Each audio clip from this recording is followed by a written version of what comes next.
तो website hacking में बर्बस्यूट tool के बारे में जानना बहुत जरूरी है और आज हम बात करेंगे बर्बस्यूट के एक फीचर की जिसका नाम है इंट्रूडर। तो जैसे हमने बात की थी बर्बस्यूट प्रॉक्सी की तरह वर्क करता है। तो फॉर एग्जांपल अगर आप कोई रिक्वेस्ट भेज रहे हो एक सर्वर को तो आपकी रिक्वेस्ट को बीच में पकड़ लेगा। जब आप रिक्वेस्ट को भेजोगे पहले वो रिक्वेस्ट बर्बस्यूट के पास आएगी और जब आप फॉरवर्ड करोगे तभी वो एक सर्वर के पास जाएगी और जब आपको सर्वर रिस्पॉन्स करेगा पहले वो रिक्वेस्ट बर्बस्यूट के पास आएगी और जब आप उसको फॉरवर्ड करोगे तभी वो रिक्वेस्ट ब्राउजर के पास जाएगी। और इसका एक फीचर है इंट्रूडर जिसको हम बहुत ज्यादा यूज करते हैं। तो इंट्रूडर यूज होता है सेम रिक्वेस्ट को ऑटोमेट करने के लिए। कोई एक रिक्वेस्ट है आप उसको बार बार भेजना चाहोगे कुछ चेंजेस करके। तो फॉर एग्जांपल आप एक वेबसाइट पे लॉगिन कर रहे हो और वहां पे आपको ये ओटीपी मांग रहा है। अब अगर सर्वर पे रेट लिमिटिंग नहीं होगी तो आप एक ओटीपी को बार बार भेज सकते हो। तो फॉर एग्जांपल कोई ओटीपी मैंने डाला 123 डाला गलत है, मैं 234 डालूंगा। मैं ऐसे बार बार ओटीपी भेज सकता हूँ चेक करने के लिए। तो अगर तो उसमें रेट लिमिटिंग नहीं होगी तो उसमें हमको कोई टाइम आउट नहीं आएगा, हमको कुछ यहाँ पर एरर नहीं आएगा। हम जितने चाहे उतने ओटीपी ट्राई कर सकते हैं और जो हमारा वर्क कर गया वो हमारा करेक्ट ओटीपी होगा। बट हम बार बार तो चीज कर नहीं सकते बाय हैंड, तो हम इस चीज को ऑटोमेट करेंगे। इसके लिए हम यूज करेंगे इंट्रूडर। तो फॉर एग्जांपल मेरे पास यहाँ पर एक पेज है जिसमें लिखा हुआ है यूजर नेम एंड पासवर्ड।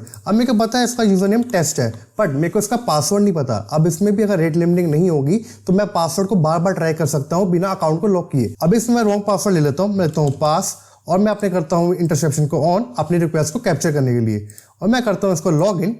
तो मेरी रिक्वेस्ट यहाँ पर आ चुकी है। आप देख सकते हैं कि मैं यूजर नेम टेस्ट कर रहा हूँ और पासवर्ड मेरा पास है। अब मैं करता हूँ इसको सेंड टू इंट्रूडर। अब जब मैं इंट्रूडर पे गया तो मेरी यहाँ पर रिक्वेस्ट आ चुकी है। अब मेरे को पता है यूजर नेम मेरा टेस्ट है बट मेरे को पासवर्ड को टेस्ट करना है विद मल्टीपल पासवर्ड्स। तो मैं करता हूँ इसको सिलेक्ट और मैं करता हूँ इसको ऐड। तो अब ये मेरा सिलेक्ट हो चुका है। अब मैं जाऊँगा पेलोड्स पे।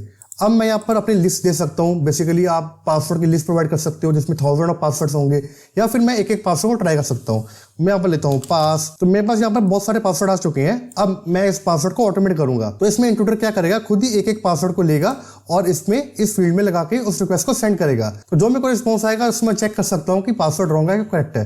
मैं करता हूँ स्टार्ट अटैक। तो मेरा अटैक यहाँ पे कंप्लीट हो चुका है। तो आप देख सकते हैं इसने मेरे सब पासवर्ड को यहाँ पर ट्राई किया। देख सकते हैं इसने पास लगाया, एडमिन यहाँ पर लगाया। अब आप कैसे पता कर सकते हो कि आपका पासवर्ड रॉन्ग है करेक्ट है? अब आप देख सकते हैं लेंथ पे। तो जो भी मेरे को रिस्पॉन्स आया है उसकी लेंथ है। अब सबकी लेंथ सेम है बट जो टेस्ट वाला था उसकी लेंथ देख सकते हैं कि बहुत ज्यादा आई है। तो ऑब्वियसली इसमें कुछ चेंज तो हुआ है, कुछ तो डिफरेंट रिक्वेस्ट आई है। अब मैं इसमें चेक करता हूँ टेस्ट और मैं इसमें रिस्पॉन्स चेक करता हूँ। तो मेरे को दिख रहा है कि मेरी वेबसाइट यहाँ पे लॉगिन हो चुकी है। अब मैं कहीं और जाता हूँ तो मेरे को यहाँ पर लिखा आएगा यू मस्ट लॉग इन। तो इसी तरह से हम इंट्रूडर टाइप को यूज करते हैं बेसिकली अपनी रिक्वेस्ट को ऑटोमेट करने के लिए। और हैकिंग वीडियो के लिए डू फॉलो।